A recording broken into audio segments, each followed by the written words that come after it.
My name is Brian, and I am here with Tachyon Blue. Or can I know that you have your name on your book.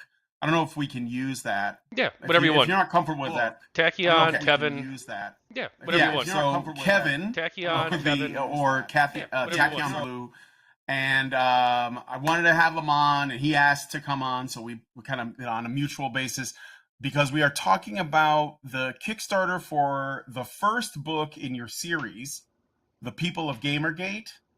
And I'm going to display the Kickstarter page. I have links in the description so you guys can check it out and give him some support. It looks like you're getting very close to accomplishing your goal too. Congratulations on that. Well, first of all, how are you doing? Well, thank you. I'm doing good, and yeah, we we are getting very close. 88% right now. 11 days to go. I'm pretty confident we're gonna get over the finish line. We got 33 backers. If you want to beat 34, get us a little bit closer. Every little bit helps. The lowest here is $15 for the digital copy of the book, the first volume. The if you want the hardcover, the cheapest you can get is 35. And yeah, by all means, GamerGateBook.com, the people of GamerGate. I'll be happy to talk with you, Brian, and your audience, and tell you more about it, tell you more about GamerGate, and talk with you about GamerGate because you were involved as well, I believe, right? Oh, absolutely. Yeah, I'm an old head. I was there in a way before it started. I was creating content with Honey Badger Radio I started like in 2013, and I think Gamergate like officially sort of kicked into gear around 2014. Is that right? I mean, I Yeah, assume that you August have 2014. all of Yeah. the records. Yes, August of 2014. That's right. And so I guess like first off, I mean, I know that I've had you on before and we talked a little bit about this, but for the people that are watching, a lot of people are getting involved with this stuff and they don't have the background or the history of it. So I guess I want to ask you a couple of questions about um, your sort of experience or your story with Gamergate. So what motivated you to create this book series? So yeah, so I was involved with GamerGate. I ran the St. Louis meetups in St. Louis, Missouri. Not that big. We had like eight to 10 people, I think, in total in St. Louis who came to the meetups. And I Mm-hmm. also was involved too with as a YouTuber. I made some videos, some live streams, talking about the topic at the time, and yeah, I got involved Yeah, there in are a this. lot of. Were you doing Google Hangouts back Yeah, then? Google Hangouts on Yeah, air. yeah, Yeah, we were all doing yeah, Google Hangouts. That's what we were all doing too. That's right. Okay, I'm sorry. You go on. yeah. You So so you were I doing meetups. I was involved. I mostly hosted the meetups. That was like my main involvement, and I moved on. After around 2018, I felt like the GamerGate stuff was more or less dying down. And so we hosted our last meetup in St. Louis that year. Our last two meetups, I think, actually, we did that year. And then I decided to basically leave the internet and came back last year. And I decided, you know what? I'm going to become a live streamer, completely unrelated to any of the GamerGate stuff. The GamerGate topic came up because, as you know, being a live streamer yourself, a lot of people in this space kind of know a lot about GamerGate, or they think they do at least. And they want to argue with you about it. Mm-hmm. So Mm-hmm. the topic came up, and I'm like, you know what? I should. So I did it. I did 10 hours of research for this debate that I was planning to do because someone challenged me to a debate because they thought that GamerGate was a misogynistic hate campaign, um, and I thought they were wrong. So I agreed to the debate. I did like 10 hours of research ahead of time, and I realized, you know what? I've it's always bothered me that the GamerGate community and movement was misrepresented. And I know a lot about the topic. Why don't I decide to revisit it and Uh-oh. interview people involved for well, at first I wanted to do an encyclopedia, but then I switched it to doing this instead. I decided on doing a book of interviews, a book series of interviews actually. Mm-hmm. Mm-hmm. And so wait, so you decided to do this because of some debates you had after sort of deciding to return to the internet and doing some live streams. Did you want to make live streaming like or being a streamer like your job, or was it just kind of like a hobby or thing that you like to do on the side? It was really just like a thing on the side. Like ideally, like at the time, like last year, I would have been like, yeah, absolutely. I would love to be a political live streamer full time and be able to just do live streaming for video games, politics, history, whatever interests me at that moment. But like Mm-hmm. obviously, the vast majority of people can't realistically do that. Um, it's like less than 1% of people probably make it. Um, Oh yeah. so it was just sort of like a really like a side fun thing, really. But if it turned into something bigger, that obviously I'd welcome it. But then I decided I want to go this route instead with the project. So I also do live streaming with it. So I live stream the interviews that I do. Most of the 70 plus interviews I've done are available on my YouTube channel, Tachyon Blue. Though some of the interviews, including one in the first volume, are book exclusives. So those won't be online at all. Were they when you did them, or did you just like initially make them private so that they would only be in the book? So these ones, yeah, these ones, the book exclusive ones like Wet Sprocket, they are never recorded or aired online. So they weren't live streamed, they weren't ever uploaded or anything like that. They were actually they were Mm-hmm. those they were done over text actually. Um, so they were I sent them basically the question list and asked them to fill it out at their convenience, and then they sent me back, a couple months later. Like Hannah, Hannah Wallen, she did a Oh partial. yeah. So some of them are hybrids. So like Hannah, she did like a partial voice interview, and then in addition to that, she also did a text portion too. So part of hers is going to be the text questions that she filled out on her own, and part of it's going to be the interview with Mm-hmm. me. Mm-hmm. Mm-hmm. And so, okay, so like you said that the what got you to start this series with the interviews was you didn't like the way that Gamergate as a phenomenon was being represented, right? Yeah, And I you thought it you was thought it was misinformation, unfair or misinformation. Okay. and unfair too. You could say it And too. Yeah, I would say it was that as well. yeah, yeah. So you were trying to be more fair, and so you basically talked to how did you determine who was sort of like, qualified? Because it was really just a hashtag that anybody could use.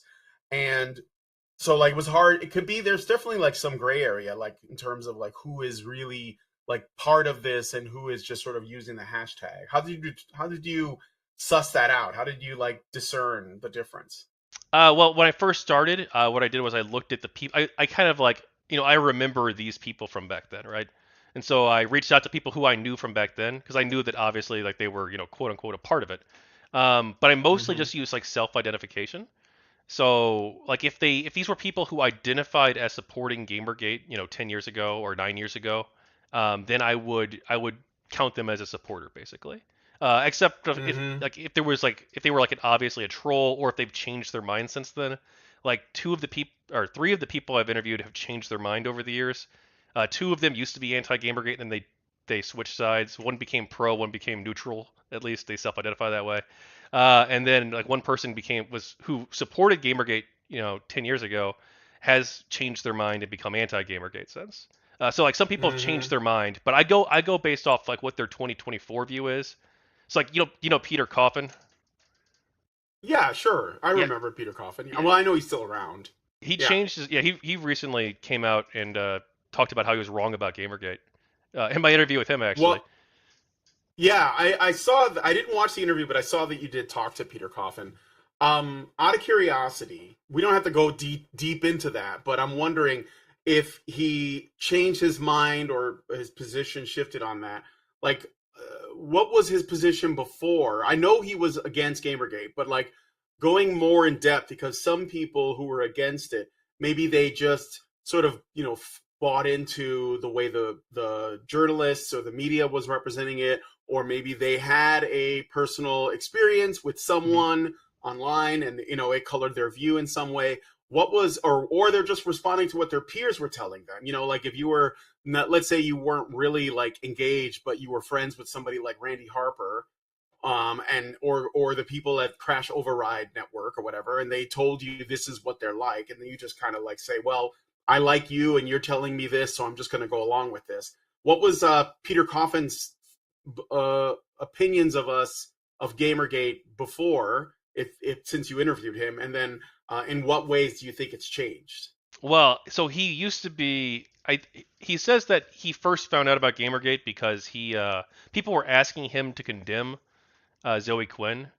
I guess this was like right around the beginning of when all this started happening. And he says that he Yeah. thought he says that when he first found out about it, it was because people were telling him like, "Oh, Zoe Quinn's a bad person. You should distance yourself from her," and stuff like that.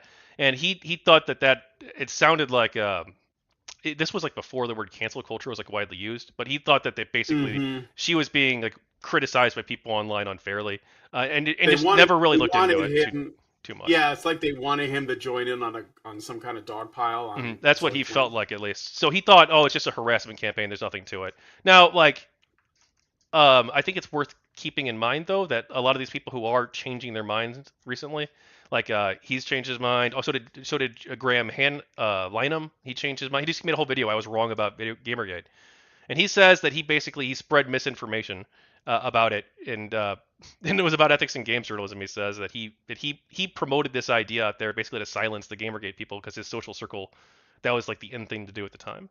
He basically admits that Mm, Lynham does, but a lot of these people, they're very mhm. self-interested in changing their mind. I think they're changing their mind because the woke stuff died. Basically, like the woke ideology is on its way out, and they're jumping ship. But I think a Oh, lot you of mean like them, they're like wait, like when did the woke die? I don't think it's like dead. But I think that the ideology's been on its way out for the past several years. Yeah. Like it's losing popularity or favorability? Yeah. And that Like that, I mean, yeah, it's not like one thing happened and all of a sudden it was gone. It was you're just yeah, saying that it's becoming like less of a it's prominent becoming more and more like force. unpopular, I feel. And Yeah, that's it. Yeah. yeah. And so because of that, I think some of these people are like abandoning ship. Like Brianna Wu is also doing that as well, though she still clings to the anti-Gamergate stuff. Um, Oh, she does. yeah. Okay. So okay, so you what it's and I'm again, I'm not trying to put words in your mouth. This is why I'm like sort of like trying to like, get a clearer understanding of this.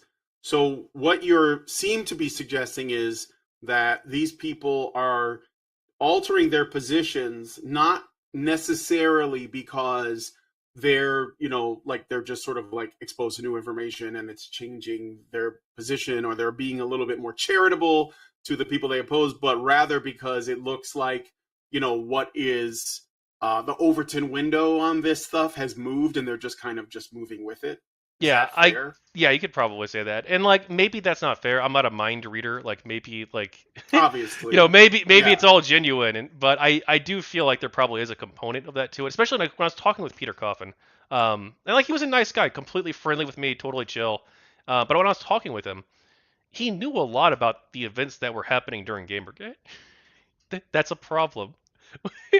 When when your What do position you was that mean? like it's a harassment campaign. Like he was aware of like SPJ airplay and stuff like that. So it's Mm-hmm. like, how can you like be aware of like these events and still? But also too, like a lot of people, um, they just like they get like their echo chambers and they get locked into a position and they feel like they have to commit to it. So like maybe he was like at that point, and a lot of those people might have been right where they were just like, you know what, I don't really care about these Gamergate people. Some of them seem like dicks, some of them don't. But you know what, fuck them. Everyone else is saying they're bad. I don't want to be the lone black sheep and stand up for them. I don't know. Yeah, yeah, yeah. It's a lot of Sure, pressure, but sure. like they also should do the right thing. And they made the wrong call 10 years ago. Mm-hmm. Mm-hmm. So what were some of the challenges that you faced while you were doing these interviews? And I assume did you get like you were I assume trying to get people from both sides of this conversation or whatever it was, this struggle, this whatever. Was it easier to get like some people more than others, like to talk to them, or did you not have any problems? So a lot of people were willing to talk, which is great, especially the pro Gamergate side. But the anti Gamergate people, most of them don't talk to me. I've interviewed, I don't know the exact number. If you go on the list, just Control F on the Kickstarter page, critic of Gamergate, you'll Oh see the yeah, list yeah. of people. But yeah, it's like 6 or 8 people maybe, or something like that I've interviewed on the anti Gamergate side. Most of those people, the high profile ones, they don't want to talk. I think that's because Yeah, they know sure. that their position that they took 10 years ago was inaccurate. Mm-hmm. And so they feel like they probably can't defend it. I am assuming because some of these people these anti-Gamergate people, they agreed to be interviewed, but then they backed out of it. Like Ian Miles Chung Mm-hmm. and Asia Romano at Vox. She's written tons of articles. She's been trying to like link Gamergate to Trump getting elected, and thinks that Gamergate's responsible for that. So like I've actually she agreed to be interviewed. So did Ian, and then they both backed out um, without really explaining why. And then another You know, person. I thought. Ian Miles Chong, his position in general has moved dramatically. I'm kind of Yeah, he's surprised he wouldn't anti-woke talk to now. you. Yeah. Well, I he had him on we had him on our show like years ago. He had appeared on our show a couple times, but now he seems to be more of like a Twitter engagement farmer. Not that that's bad. I Mhm. mean, I get it. You make money on Twitter if you get enough people engaged with your content. But I don't know. Like his position, he's definitely like seems to be like more de-radicalized than when he was initially involved. Well, I would not. I don't know if you know Brian, but he's actually Malaysian. He's not an I American. do. Okay, okay, yeah. He at least used to work for RT, Russia Today. I don't know if he still Oh does. yeah. He hasn't written any articles for them recently, last I saw. So like I would be like a little bit suspicious of him. Just a heads up. That might be why Well, he didn't want to do the interview. I don't know. yeah, that might be. I mean, like I don't know, like what without going into too much of a tangent. Russia Today has had like they have paid people to appear on panels and talk about any number of topics. I don't know that that means they're employees. I don't know how that qualifies Mhm. because I don't remember. It was like years ago. I remember somebody I know was on, was it Daisy Cousins or something? Like she was on Russia Today for some kind of debate, or somebody like a Douglas Murray, I think, has been on there. But I don't know if that qualifies as being an employee, Yeah, I don't. even if they pay you. Well, So what he did was he wrote a bunch of articles for them. They're actually still up. If you go on like yeah, I RT do and Mao remember. Chung. Yeah, I do remember that he wrote for them. Yeah, I'm not sticking up for Ian Strong. I'm Yeah. just asking about that. Okay, so anyway, so you had generally more success with the people who were always pro GG, and less success with the people who were against it. Do you think that it's because like they were afraid you were gonna misrepresent them, or that you were gonna be hostile or something? For some of Or I them, mean, I know it you could. can't read their Yeah. minds, but For some of them, it could be that. But also too, I think that.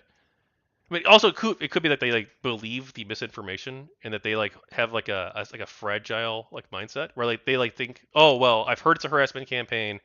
I was, I called it that at the time or something similar, right? And now this guy's reaching out to me 10 years later. He wants to ask me about it. And he was on the pro Gamergate side, but he says he's trying to be neutral. This guy's probably like a lying piece of shit. I bet he's going to try and railroad me. Like, sure, someone could think that. But they could also, they could also, and it's probably more likely, they don't want to talk to anybody who disagrees with them about this stuff. Like, yeah. I'm sure you saw with Airplay, like Koretsky was trying to get anti-Gamergate people, didn't have any luck. He couldn't even get like Hmm. Steven Totillo or anybody like that to come. And then in addition to that, you also have a bunch of like the evidence of things happening during Gamergate that would indicate that they don't really want to talk, like censorship of the Hmm. topic or like the auto blocker on Twitter. Like they don't really want to have a conversation. I think most of them. Yeah. Just a reminder, guys, I'm talking to Kevin McDonald, also known as Tachyon Blue, and he has a Kickstarter, which is almost done, for the first in a series of books called The People of Gamergate, where he does a number, like countless interviews with people that were involved with the whole Gamergate fiasco that started in 2014 officially. So you have, this is the first book. Do you remember we talked before and you said you didn't know how many books it was going to be at the time? You were like, maybe one, but I might have to do a series. Do you have like a better idea now Yeah, of like how unfortunately. big this project is going to be? Okay. Yeah. So 11 to 13 volumes in total, plus the data volume. So yeah, Whoa. but I've gotten a lot faster with the process. So I'm almost done with like volume two. And the Kickstarter, actually, by the way, I should have done it in retrospect, probably just for volume one, because I noticed that a lot of other Kickstarters that have multi-part series, what they do is they release each volume on there one at a time. But what I did instead, this is my first ever Kickstarter. What I did instead was I did them all at once. So this is actually for the full project, not just Oh, the so first this volume. Yeah, Kickstarter is not just for the first volume. for the It's full. for the whole thing. And you can choose. You can choose if you want volume one, 1 through 3, 1 through 6, or the full set. You'll have multiple choices. Yeah. So okay, so the Kickstarter is just so that you can produce it, and of course, people at different levels will probably get Different, yeah, they depending on get what they select. various rewards, right? So once it's finished, how you're going to distribute it, like as a paperback, hardcover, digital? And So like, yeah, go ahead. three ways. So there's the Kindle version. There will be a Kindle version that'll be available on Amazon for sale. Then there will also be a digital PDF copy that will be sent to Kickstarter backers. So Mm-hmm. if you're a Kickstarter backer, you'll get the PDF version of it, unless you select hardcover. There's also a hardcover option. Actually, do you want me to just show you a physical book real quick? Oh, I if can you grab it. have one, Yeah, yeah, that'd be great. Let's take a look.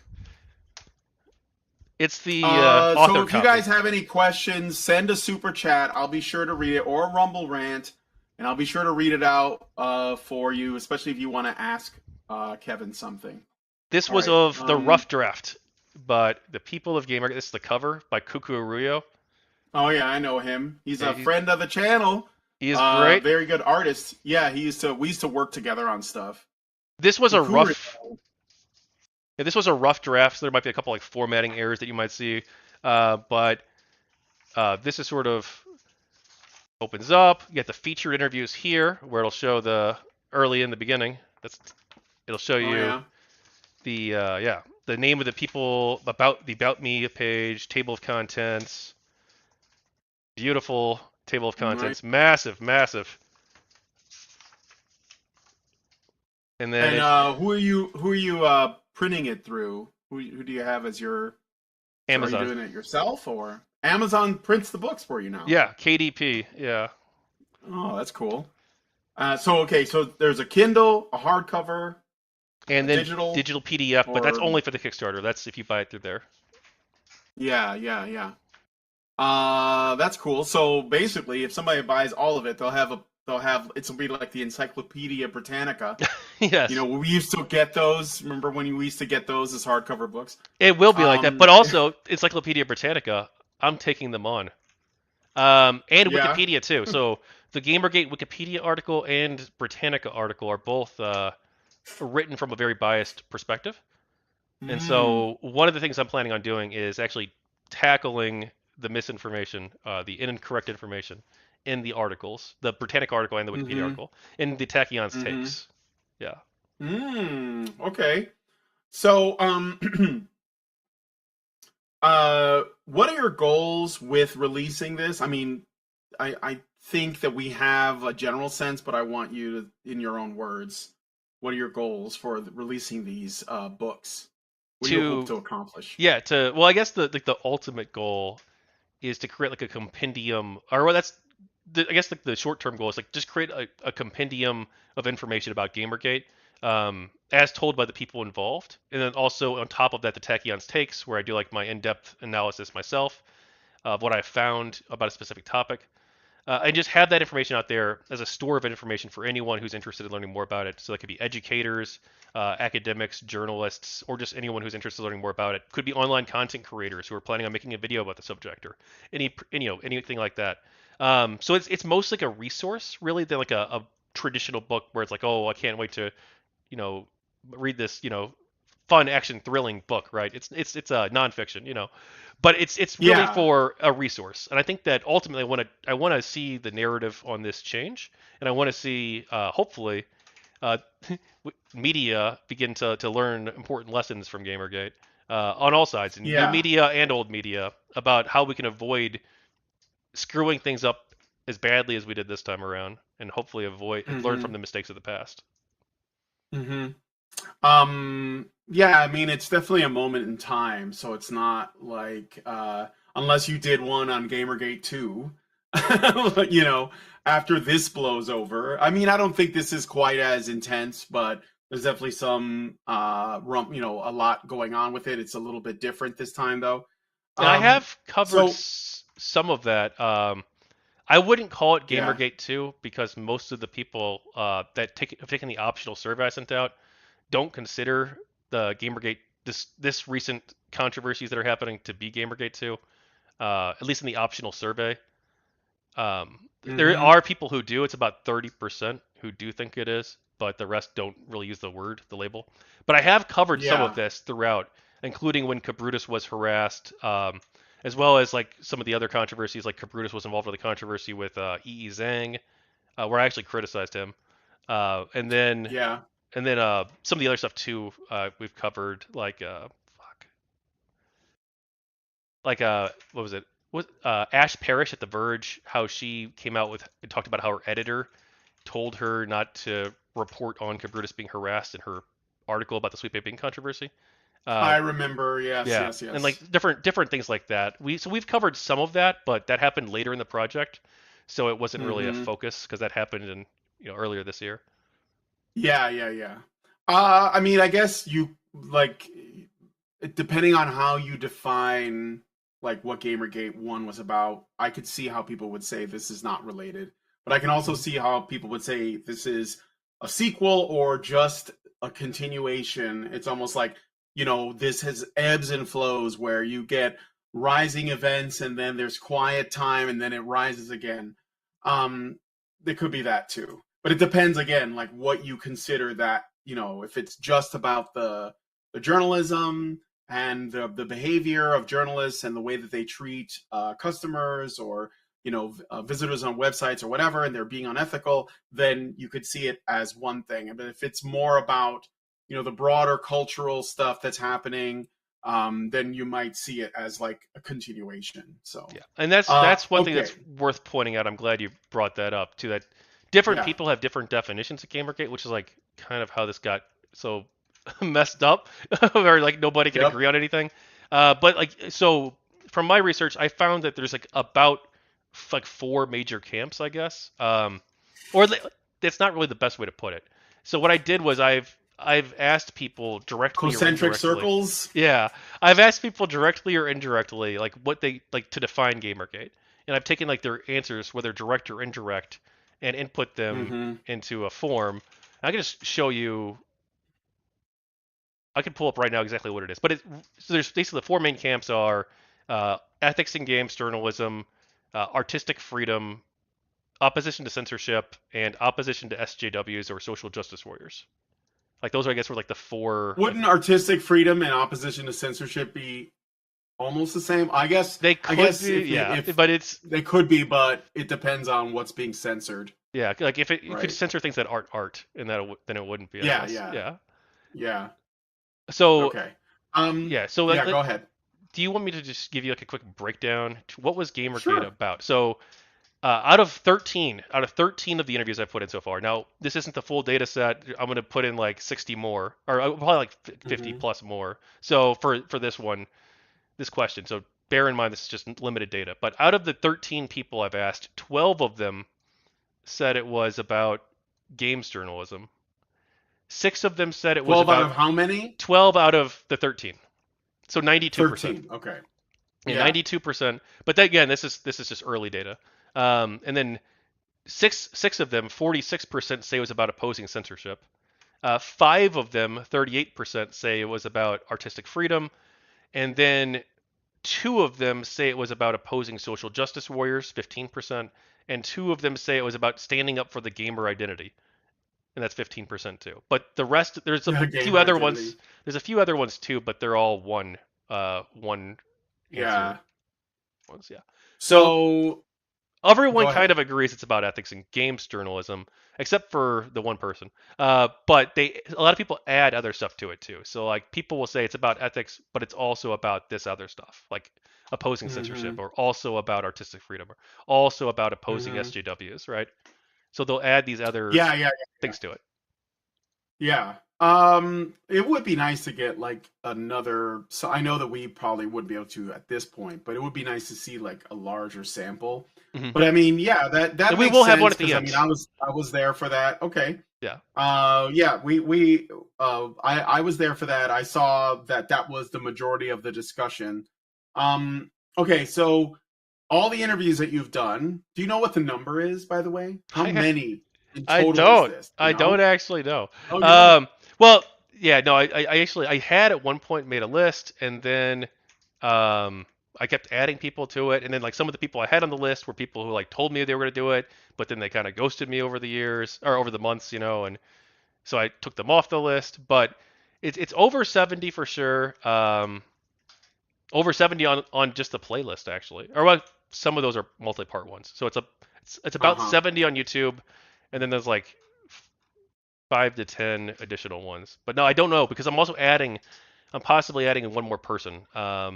Savvy Yeah. Lizer, she's a YouTuber. I Um, know who Savvy is. I had yeah. her on my show too. Oh, really? Yeah. Okay. Yeah, she. She wait. Savvy is like, well, I don't know. Maybe we're not talking about the same person, but there is a female game YouTuber named Savvy, Savvy, and she does art and stuff. And No, I different had her person. on my show. No, different person. Yeah, Okay, this is okay. I don't Savvy know who writes books. Stabilizer is. She did a video about Ah, Gamergate. She made a 6-hour video about whew. Gamergate. But yeah, I actually went through and I taken detailed notes about like all the stuff I disagree on, which isn't too much actually. She mostly got it right. Um, Mm-hmm. but then in the end, she says that it's still a harassment campaign. So yeah. All right. Well, that's okay. I mean, I get it. I will like. Well, the thing is, like, when somebody decides that it's a harassment, and it's like you can't really make an argument against it because if they feel like it's, it's like offense. Like if they feel offended, then you can't. It's a very amorphous thing. You can't really criticize or deconstruct. You just have to say, okay, well, I guess that's how you feel. So yeah, I mean, she can land wherever she likes. I can't make her accept anything else because Yeah. she's decided that. But okay, so what are some of the most surprising insights you got from the interviews? Was there anything that you learned that surprised you in all the interviews that kind of like maybe even had like was like a revelation? Hmm.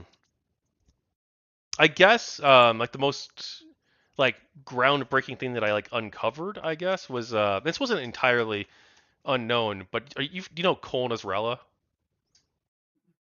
No, I don't. Okay, she went Is by that a person? yeah, she went by Okay. Mallory Nasrallah back in Gamergate, but she wasn't actually really involved. But she made a Mm-hmm. Facebook post in October of 2014 about Zoe Quinn, and about Gamergate, about how Zoe Quinn had harassed her when she was a photographer in 2000 and well, in she worked with Zoe Quinn in 2007, and then had this like photo shoot from hell with Zoe, where it was a Mm-hmm. complete disaster. Everything went wrong. And then in 2009, Zoe Quinn actually defamed her character, was spreading all this misinformation about how she had sexually harassed her on a modeling forum that was used by this because she was a model and then Zoe was a model and Cole was a photographer.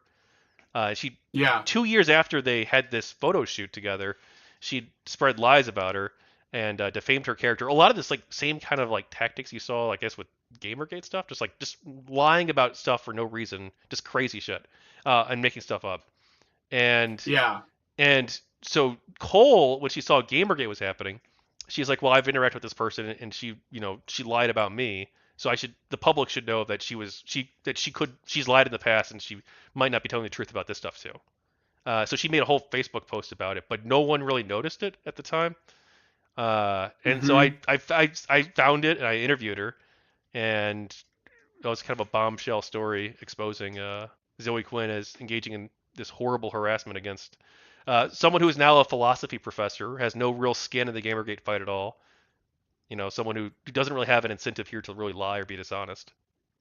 Right, right. Yeah. Well, that's actually really interesting too. I wonder, huh? I wonder, because like I don't think. See, I'm of the belief that nothing happens in a vacuum. Like people, behavior and the reaction to things around them, is like it affects their behavior out in the world, like the way that they, maybe even their path, like the way that their life goes. And I'm wondering if this woman is a woman, right? The person you Cole, yeah, brought up, yeah, she's a woman, yeah. Cole. Yeah, I just wanted to make sure. Okay, um, so she's a philosophy professor now. Yeah. So when did that happen? Like, was this like a recent? Like, was she just going to school 10 years ago when this No, was no, going she was her. on, So or 10. So this happened in 2007 is when they had a photo shoot together. Um, okay, so I kind of glazed over the details, but it's on my channel. it's okay. It's Kona Zarella. She at the time she was an adult photographer, so she took I see. photos of models for sites and stuff like that, right? And Yeah. Zoe was a model who was doing adult modeling. So she was taking photos with her, and Cole actually visited her over a weekend to do this photo shoot.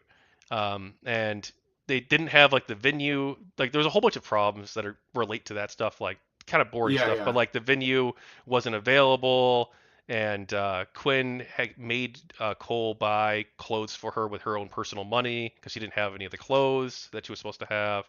It's just just a disaster.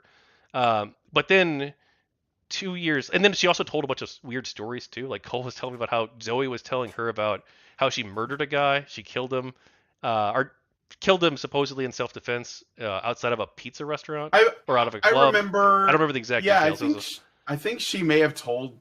I feel like I've heard her tell that story, or someone else say that she told that story. It could have been Cole.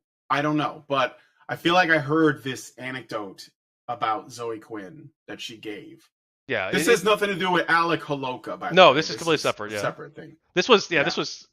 was back in 2007, and then 2 years later, after they hadn't talked for like 2 years, that's when she was posting on the forums, claiming Hmm. that Cole had sexually assaulted her or sexually harassed her. I mean, Yeah. because she claims that Cole had made her look up a bunch of like pornographic images and stuff, and she didn't want to do it, but Cole says that it's all made Wait, up. wait, That is who wanted Zoe to claims. photograph? Yeah, Zoe claims that Cole was trying to like show her pornographic Oh, images I and see. stuff. I Yeah. see. Yeah, yeah, yeah, yeah, yeah. That was like the part of the allegation of Yes, harassment. that was part of the allegation. Okay. Yeah, yeah. But Cole completely denies this, and I believe her. That's kind of wild. Yeah, I bet. I mean, I think that yeah, I would believe her too, or at least I wouldn't call her a liar, Yeah. for that. And that yeah, so it is interesting because she was a photographer, and it's like I mean, you never know where you're going to end up, but it is interesting how people's life trajectory is changes, and you have to wonder if experiences, like this could affect that, right? Like, I don't know. It's just something I'm thinking about. It's just weird. It's all So, connected.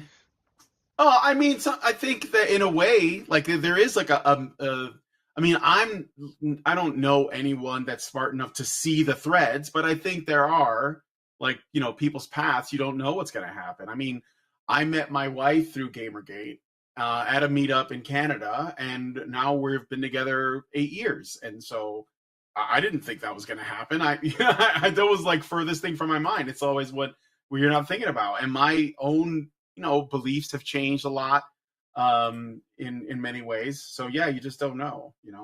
Okay, so what do you hope people's key takeaways are from the book? This is not quite the same as like what your goal is, but more like what you hope people will take away from your encyclopedia Gamergadia.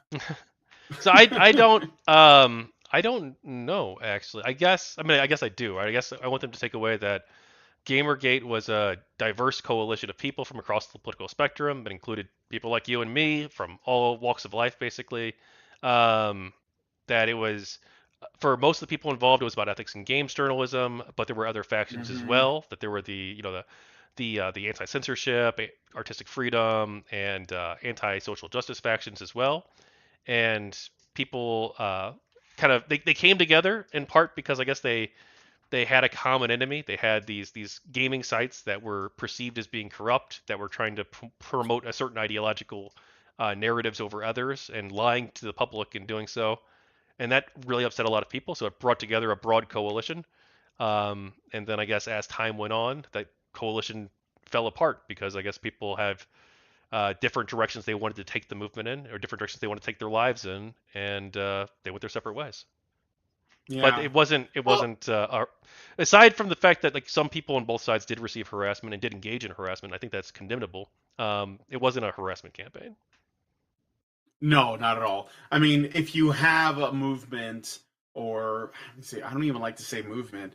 It's like a consumer revolt, let's say, or a conversation about like what's going on and with all of this, this say unscrupulous things happening in the gaming industry. Because like I think you're right. I mean, I think there's definitely like ethical problem, and some of it was maybe the corruption had more to do with people taking advantage of a system so they can make money because like the games developers and publishers can pay websites for favorable reviews, which is Mhm. part of the ethical issue. But then you also have people that are like seeing this as an opportunity for, as journalists that want to be writers, because I think a lot of journalists, they get into journalism because they think that gets their foot in the door so that they can write, for bigger publications. Like you're working at IGN, but you want to work at the New York Times. So you start at IGN and you work your way up. And one of the ways you think you can get in is that you write opinion pieces, about games. So not necessarily just like, reviews or what's the thing that people guides, like how Oh to yeah, those are a big thing beat now, right? not yeah, right. Like instead of writing game guides or reviews or tips and tricks or whatever, you're writing opinion pieces, and you went to a university and you got like, fed these certain beliefs, and you're putting them into what you're writing because you want to get this job in the New York Times. So that you might like, as a journalist, you might say, well, I'm gonna make force this into whatever, um, because I want, like what I'm doing here is not really what I want to do. Like a lot of the people that were, journalists that were against Gamergate or anti-gamer, as it were, because you said that some people were concerned about the gamer identity. Mhm. The reason was because they felt like the people that were telling them about the products that they're interested in did not themselves like the products, care for the industry, or for the consumer. And I think that there's, at least on some level, a lot of truth to that, because it's essentially conflicting interests, right? Like journalists, and I'm trying to be fair to journalists here. The journalists want to write about the things they want to write about, but sometimes they have to work in, a company that is about something they don't care about, right? And so they end up just saying, well, I guess I'll write about video games. Like, but I really like to write about, I don't know, I'd like to write for Vice, Mhm. and write about, like, or go to be a war correspondent or something. But I have to do this. So I Well, don't know if I'm Brian, making any sense, but well, there were actually as an example. It's you may remember this. It was what was the site? Was it Polygon? That had the rock. Was it Guitar Hero or Rock Band? Oh, it was Rock Band, right? Where the writer says that he'd rather be talking about Filipino politics. oh, I do remember something like that. I think it was Rock Band. Yeah, that's what I'm talking about. Like, and I mean, like, I'm kind of sympathetic to that. Like, I get it. You didn't want to end up here, but I also believe, and this is where I think the gamers are right. Like, if you're going to write for, if you have to write about cars, then you have to write about cars, because at the end of the day, there's what you want to do, and then there's the job. Yes. And that's kind of like where, it unfortunately lands. But the thing is, and this is what I think the reason why the current iteration of Gamergate isn't so much about the journalism, it's more about the ideological ish. But more than that, it's about consumer choice, which is a problem. But today, anybody can start a website, be a journalist. Anybody can do it. Like you don't have to work for, Polygon or Kotaku anymore. You can just literally start a, a Substack or something. And I mean, that means you're throwing a message in a bottle, in an ocean of messages and bottles. But it is something you can do, and a lot of people do. Yeah. So No, I guess I the think that's great. landscape is a bit different too. Yeah, I Yeah, agree. I think I that think it is. games journalism, like that is like that's what kind of replaced games journalism. Like obviously there's still Kotaku, there's still IGN, there's still gaming sites. But I think that one thing that's happened is that they've been like in a large part supplanted by new media, Yeah, by podcasts and streamers and YouTubers and other content creators, Substack, bloggers, whatever.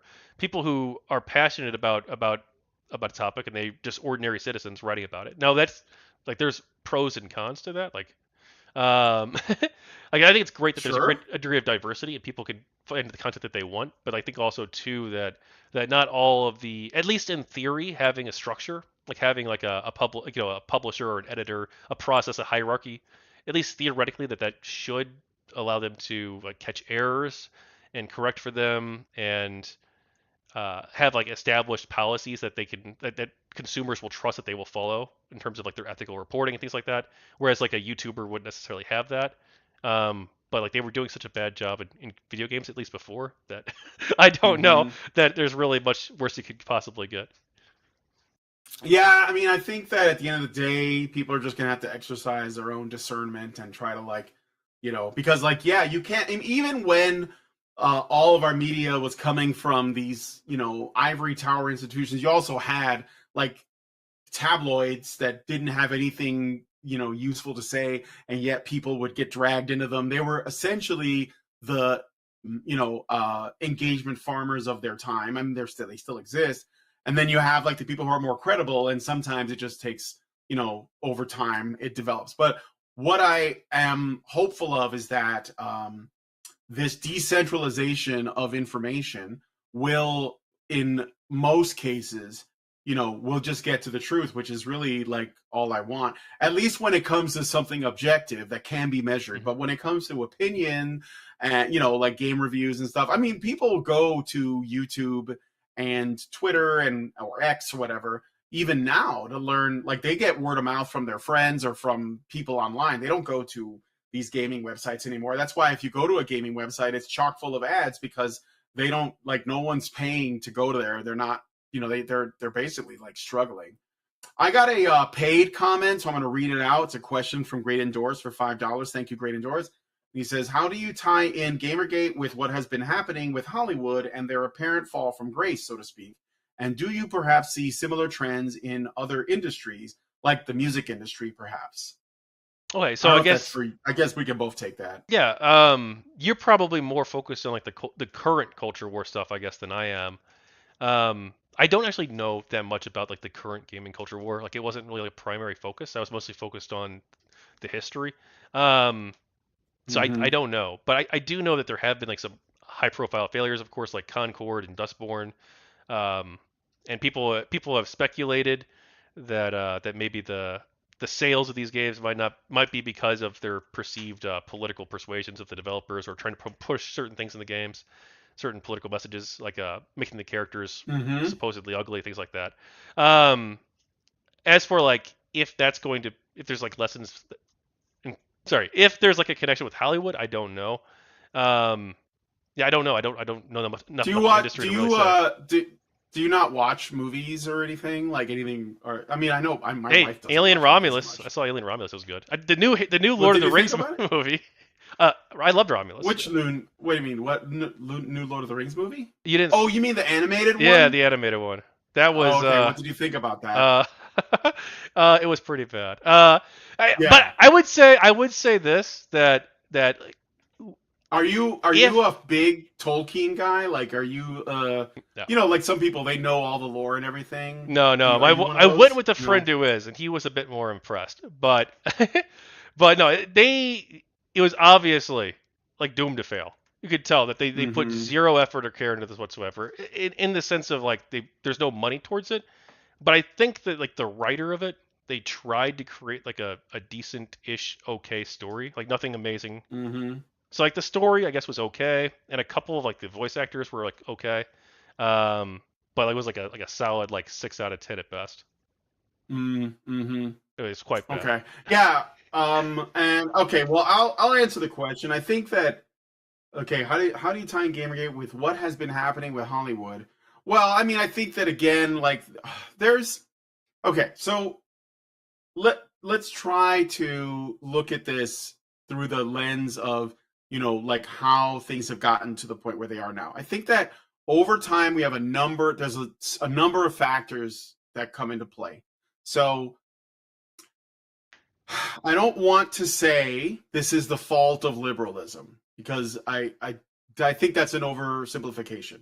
But what I will say is that I think that like some of the great directors, you mentioned Alien, right? Or Alien Hmm. Romulus. But some of my favorite directors in Hollywood made some fantastic films back when I was growing up. Guys like Ridley Scott, who is the guy who gave us Alien and Aliens, or not Aliens, that was James Cameron, but he gave us the Alien franchise, Blade Runner. You got guys like John Carpenter, who was doing The Thing, and all of them were basically putting their belief system. It comes out in their art. Like that's how they express themselves. It's inevitable, and that's one of the things that liberals have, is that they have that creativity and that's what you can enjoy. But I think that what's happened over time is that the quality of writing for film, video games, and television has declined, and movies and music has declined, right? And I know I sound like an old man, on my lawn, but like, if you think about it, like we just did a video earlier today. We were looking at this new hit song, and somebody was reviewing the song, and I listened to the song and it was terrible. And I mean, maybe I just don't have the ear for it, but it was hip hop, and I grew up on hip hop. I'm a huge fan of the Wu-Tang Clan, of the Far Side, of the all these like East Coast and West, but mostly East Coast rappers. And like if you listen to like Tribe Called Quest or whatever, you could hear in the music how much depth there is, how much care was taken in the lyrics and everything. And today it's just not. It's like music, as my example. It's just kind of like it's being produced as content. Like it's this very soulless, hollow corporate thing. And I even hesitate to say corporate, but that is what it is. It's a product of, it's just like, oh, we need more music. Here's some music. But that's only when it comes from these big old, institutions like Hollywood, like the record labels, like the big record labels, like the big AAA studios. They're all falling into this trap where they're throwing lots of money at something, but there's no that hungry spirit that makes things really good that guys like John Carpenter had back in the day. I mean, like The Thing, when it came out, it was a flop, but he kept trying. He did, Big Trouble in Little China. That was a flop. There was They Live, right? And all those are timeless now. Everyone loves them. But, he had to stumble and fall before he could get up and run. But today they can spend 200, 400, $500 million on something, whether it's a game like Concord or a film like, these last few like superhero movies that nobody watched, or a TV show like The Acolyte, and they'll all fail because at the end of the day, they're not doing anything really like innovative. That's why everything is reboots and sequels. And I think ultimately it comes down to there's no like there are no writers. That's it. There are no storytellers. There are CGI creators that can do great things. There are, producers. There's guys that are good with cameras, but no one's writing anything. And when they do, they just adapt something else. They do a remake. They do a sequel. And I mean, that's just kind of, and that's the same thing with gaming, which is why I think the indie and AA industries in gaming are on the rise, because they're the people who are working on that. First of all, the bar for entry to make new games is lower than it has been ever. And this also applies to music and television and film. A lot of people are doing great things on their own. So like when I say we are the media, I don't just mean journalism. I mean everything. Like people are making their own comic books. They're making their own everything. And I don't think the mainstream industries can keep up. So I think it's related in that way. And I do think that, like the ideological stuff, it's a crutch. You lean on the crutch. You say, well, I'm doing this because of feminism and you should watch it. Otherwise you hate women. And people aren't buying it anymore. They're like, nah, that's okay. I'm just going to do this other thing. And they'll just cry about it, Yeah. That's what I think. The ideological stuff, Brian, I think there is like a problem with ideological capture. Like that's separate from like why the games are bad. Or like it could be separate. It not necessarily is, right? There could be like multiple factors. But like I don't know how you solve the problem of ideological capture. Like Yeah, when it you comes just to have to like academia, or when it comes to like the media, for right. instance, or games journalism. Well, I think they're when it comes to academia, I mean, so I'll ask you this. How much do you think in this day and age when we have like the digital world being what it is, how much real value do you think a college education is for the average person compared to like the debt that they're going to accrue? I don't know the exact stats on it, but probably pretty good actually. I think that college educated people, it depends on what degree you go for, but I think they generally get make more money than people who don't go to college. What if you, what if you go to college and you, let's say you major, like there are people who are going to major in computer science, in engineering, in medical science, like they're going to go into pharmaceutical industry, whatever. Those people are going to be great. But what if you go in for like, I don't want to like belittle it too much, but like some liberal arts degree. Like I went to art school Psychology, pick and psychology. Let's see how that goes. I bet it's psychology has some value, yeah. but go ahead. Well, I think that I mean like I'm sure there are degrees that are actually like quite terrible, don't get you any money at all. But I do think that Mm-hmm. across the board, almost having a degree is like significantly better than not. Now there might be like What? weird exceptions, like weird like degrees that have no use. Like, Yeah. but like generally Well, there speaking, are definitely degrees that don't have any use, but like, okay, let me put this another way. I do think that college is good for certain disciplines. I don't know if because I know that like when it comes to people who hire, like companies that hire, they're going to say we want a degree in this, but that doesn't necessarily mean that you're going to get um like that's going to be like that you have to have that to get the job because I've gotten jobs that I didn't have the certification for, but because I had experience or because they liked me or whatever, I did well in the interview, I did get the job. And what I'm thinking is that there's like a gap between someone's degree and the actual like function in the real world, but then there's also the the the possibility that the majority of people, or at least like a significant number of people, um, would probably be able to get a decent job without a college education if firstly the education system in general was better so that because like I think that the standards have gone way down. For example, if you look at tests from like the 1800s, they were far more advanced than tests today. And I think a lot of that there's a number of reasons for that.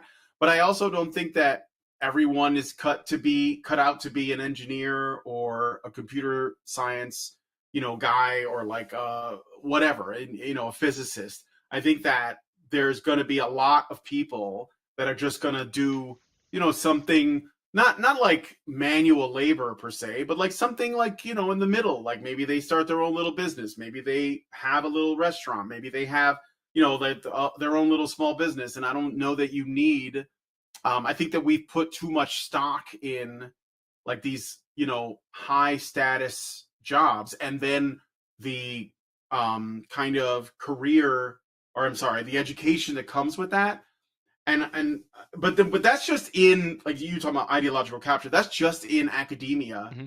But in terms of like how it is in the world, like products and our culture and everything, I think that that's going to correct itself. People are just going to support what they believe in, and of course, because it's their money, they have the right.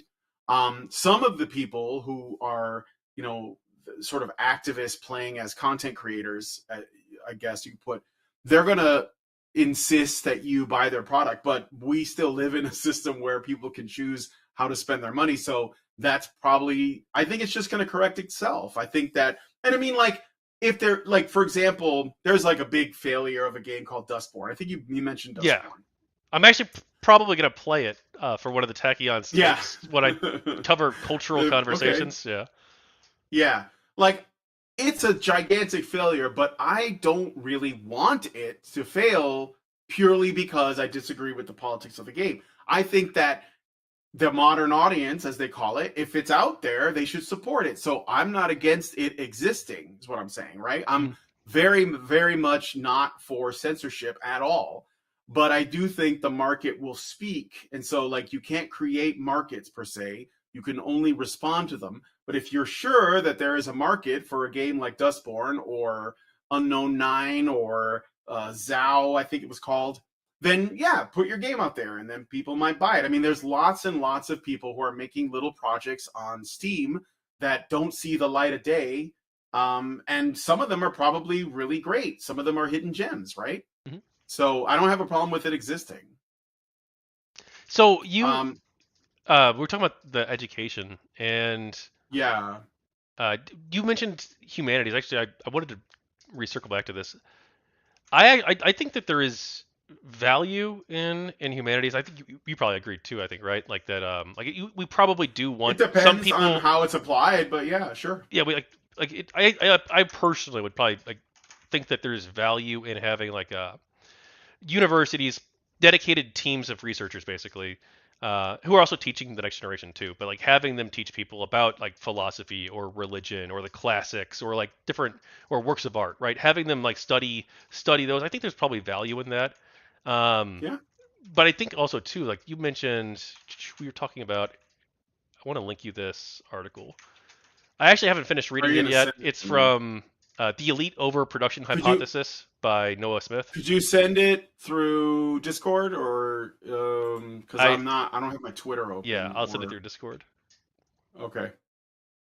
What But is it it? looks The like elite what? the elite overproduction hypothesis. I've not finished reading the article yet. I was just reading it like 2 days ago. Oh, So okay. it looks like in the 2000s, if this is right, that there was like a huge boom of people going for humanities degrees, more so than Mm-hmm. there were careers available. But it looks Mm-hmm. like over the past decade, since about 2010 onward, that it's actually gone down.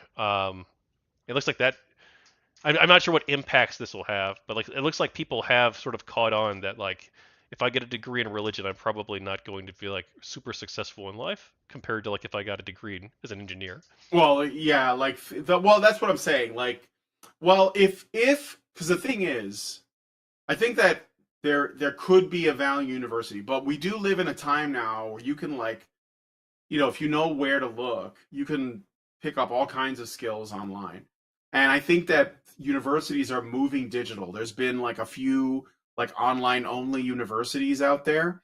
But I think that where you run into problems is that there is like an ideological capture of universities in the education system. And it's like, how do you shake that? Now, the only thing Mm-hmm. we can ask is that, firstly, universities should examine their curriculums and structures to make sure that what they are teaching is something people can use, because if you let like an 18-year-old decide, they're just going to pick whatever dream job, and they're going to say, oh, I always wanted to be a zookeeper, and they're going to go into that, and then they might But lose Brian, interest like halfway yeah, through. no, I get it, but man, at the same time, like I was that kid who Yeah, me I too. wish I went for the dream job though, but I didn't.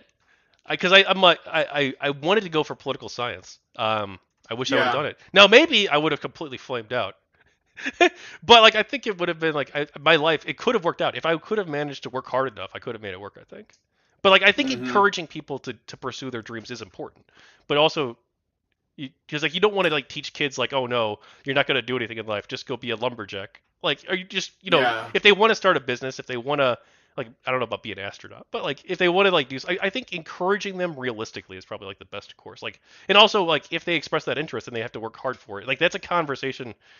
Obviously people are going to raise their kids differently. Like if I had kids, I'd probably like want to have those conversations with them, uh, like when they were younger, like in middle school or high school, Yeah. so that we can like get on a path. Like if they're like, oh yeah, you say you want to be a fighter pilot, well like that's going to require like all these different skills that we're going to start working on right now. Then if that's going to be the case. Mm-hmm. Mm-hmm. Well, yeah, sure. I mean, like, again, I think that, I guess my thing is that there are, I think there are very driven people who will actually accomplish these things.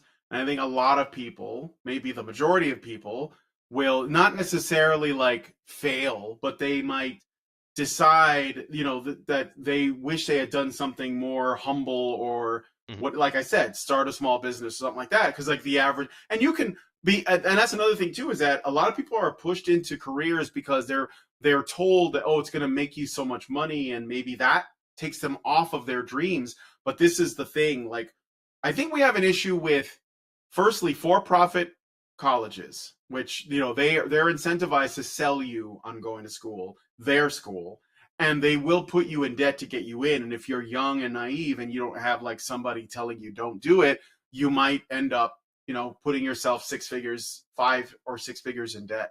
And I know that's real because it happened to me when I went to art school. I really wanted to do art, and I do art still, but at the time I thought I had to go to school to learn to be good so I can do art.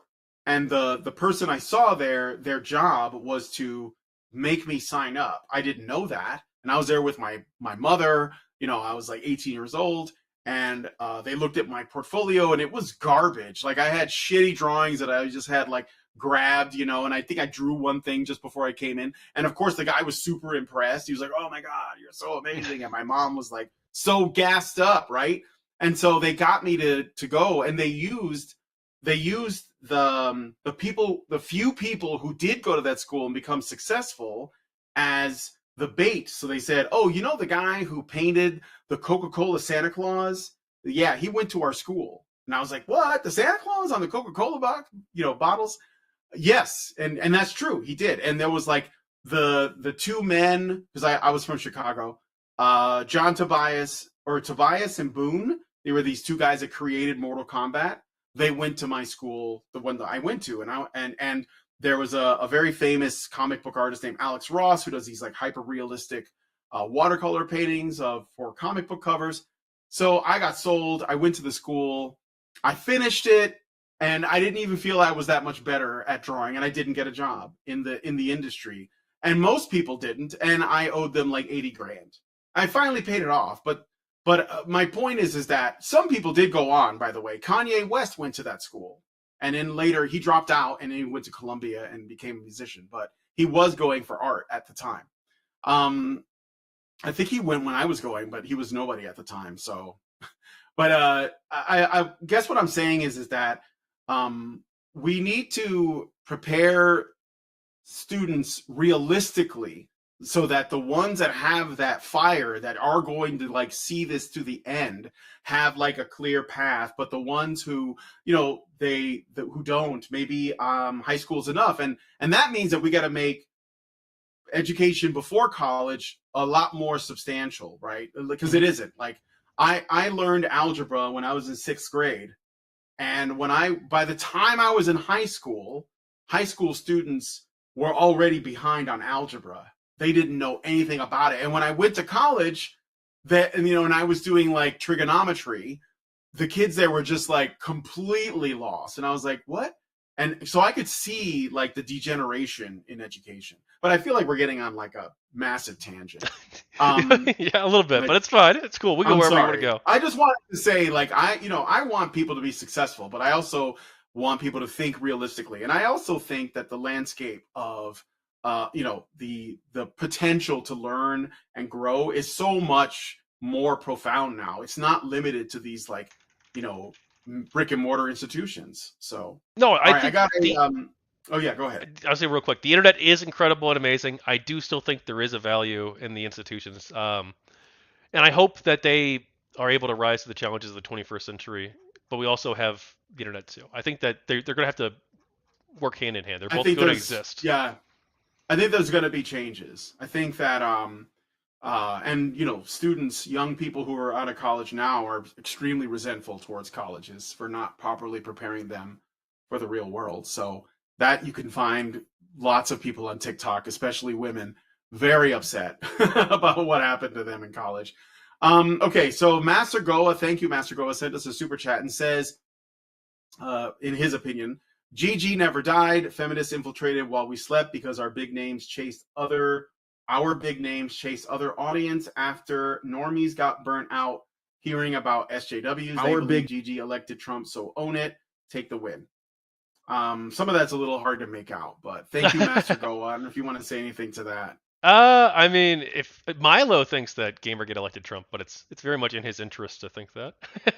Yeah, No, I don't think the evidence is really there. I think that Trump won for like a lot of different reasons, but I don't think that Gamergate was really one of them. I don't think that the Gamergate people themselves were like a strong coalition for him. I know some Gamergate people very much did support him, but according to Chris Ferguson and Brad Glasgow's survey, it was Gamergate was actually more liberal than the median American um, back in 2015, 2016, and then also too my own studies, except for on the question of affirmative action, they were more liberal in everything except for affirmative action. They didn't ask people how they voted though. Now I did ask Mm-hmm. people how they voted, and it looks like for the past three elections, it's about a third, a third, a third. So there's about a third of the people going for Trump, about a third of the people going for whoever the Democrat was, which changed in the 3 years, Right, and right. then a third of it were either not voting, going third party, or not undecided at the time of the survey for the third Mm-hmm. option for 2024. But that's only of the Mm-hmm. Americans, because about according to Chris and Brad's survey, about 45% of GamerGate people were non-American. But if Mm-hmm. you're a Trump supporter and you want to troll your friends by telling them, I mean, I'm not a Trump supporter. I troll my friends in real life by telling them that Gamergate elected Trump. But obviously, I don't like tell that to people seriously Right. because yeah, Yeah. You troll them. yeah, I troll Okay. exactly. Yeah. Mastergoa gives another $10 and says GG is a better place now because the corpos that allied with feminism, the core of leftism, are dying. So now it's hard for the leftists to deny the industrial damage they have done now that it's obvious. Thank you, Master Goa. Appreciate that. I don't know what you mean by the corpos. That sounds like cyberpunk talk.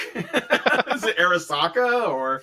But thank you for the super chat. Regardless. Okay, we've been going for a little over an hour now. I want to make sure I've asked every question I wanted to about that. Well, let's ask you this. Okay, um, this is okay. Do you think that I think it's kind of dovetailing into what we were talking about before. Do you think that this project could have potentially influence on games journalism going forward, or maybe just journalism in general? Maybe I hope so. But games journalism, I don't. I've there's a one of the a games journalist recently came out. I remember who it was. I don't recall, but I remember seeing this on social media. One of the games journalists who's still working in the industry said that games journalism is about 40 people now. That might Yeah, have been a little bit of an exaggeration, but not too much of overstatement. one. Yeah. Maybe not too much of one.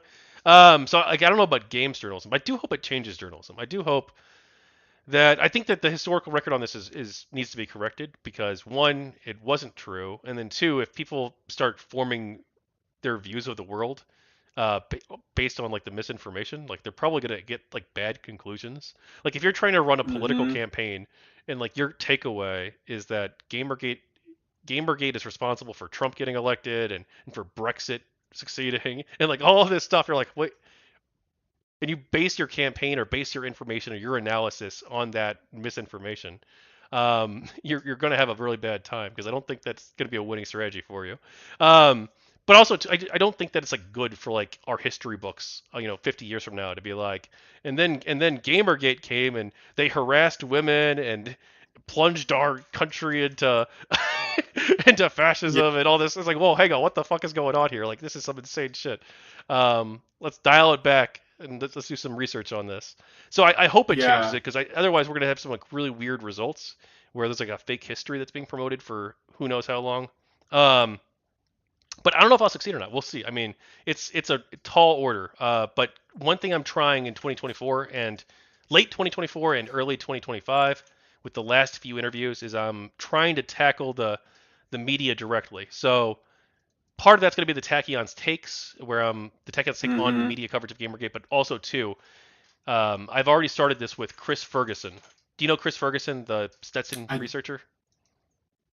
I know. Yeah, I know. I've never talked to him or met him, but I know who of Chris Ferguson. Okay, I know so of him. in part six of my interview with him, because we're crazy people who don't know when to hang it up. In part six, we went through the entire New York Times four part series on Gamergate. Everything is Mm-hmm. Gamergate. We went through all four of the articles and debunked like the crazy shit they were saying. And the Yeah. Washington Post, we went after them. We also criticized the free press because Barry Weiss had interviewed Brianna Wu, and Oh my God. yeah, Barry Weiss. Barry Yeah. Weiss was promoting misinformation, unfortunately. Um, and so we were criticizing her as well. And next up, in part 7 with Chris, we plan on going after ABC News, Mm-hmm. NBC, and UN Dispatch, which is like this small publication that writes about the United Nations. They also spread misinformation about it.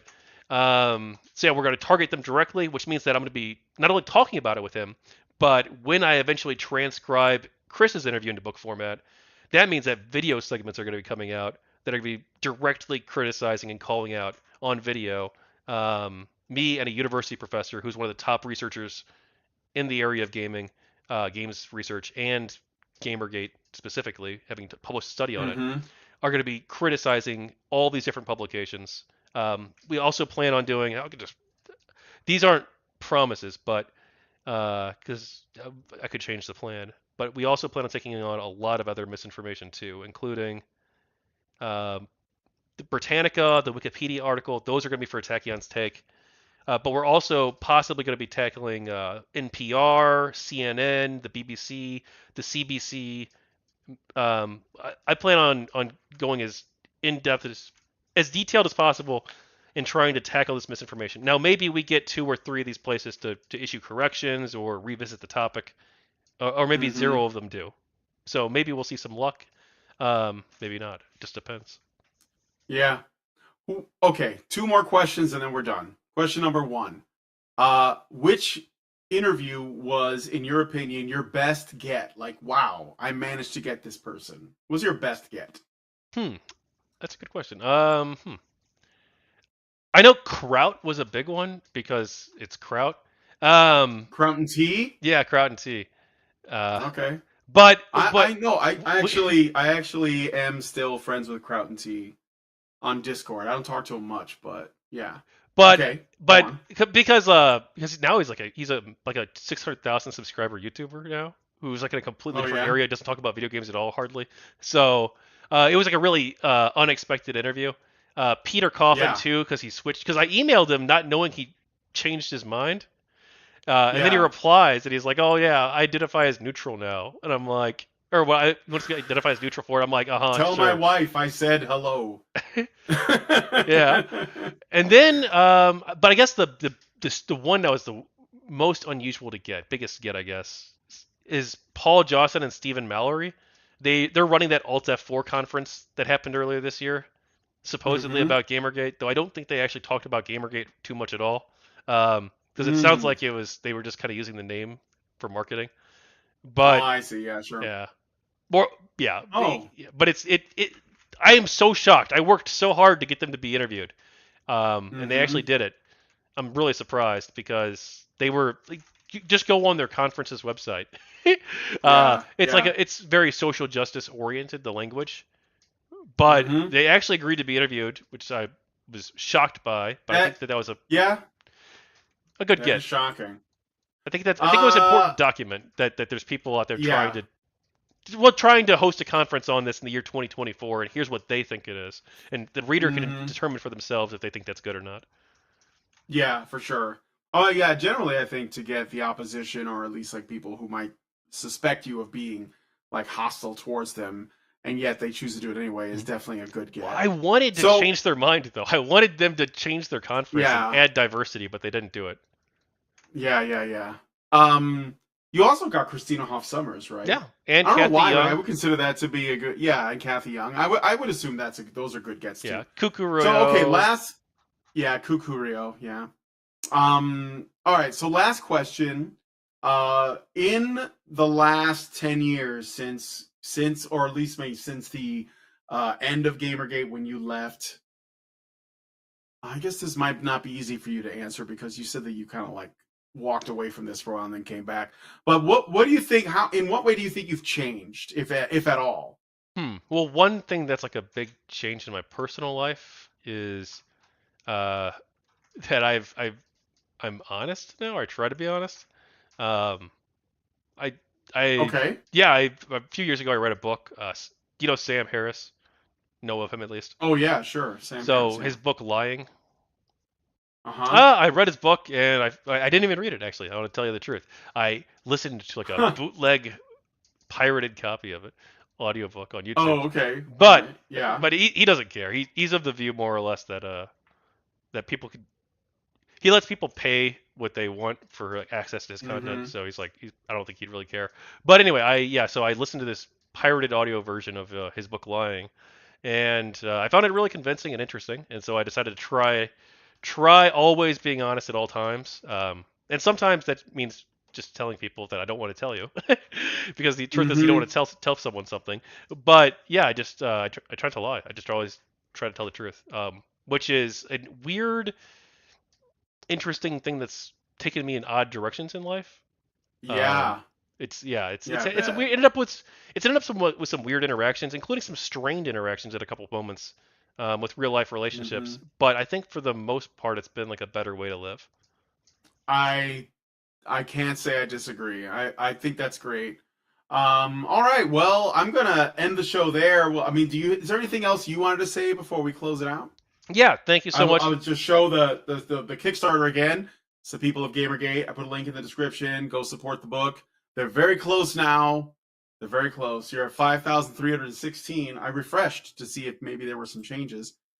That's how you do it, right? Yeah, absolutely, Let's see. Yeah, it's still at that, but we're close. So if you can, make it happen. Check it out. absolutely. Okay. Thank you so So much, Brian, for having me on. Thank you for shouting out the Kickstarter, and thanks for having me. Thank you for watching, everyone. Like, comment, and subscribe on both of our channels, by the way, regardless of where you're watching, of course. And please do. yeah, and please back the Kickstarter. It's GamerGateBook.com, or the people of GamerGate on Kickstarter. We're almost there. We're 88%, so I can't do it without you. I really hope you can help me make this a reality. And thanks again for Yeah, having me on. 11 days to go. Yeah. Yeah, let's get them over the finish line, guys. Thank Oh, you so Merry much. Christmas, Happy Hanukkah, Happy New Year. All right. Thank you guys so much. Like he said, like, share, subscribe, and comment. And we'll talk to you guys in the next video. Long live Vivian.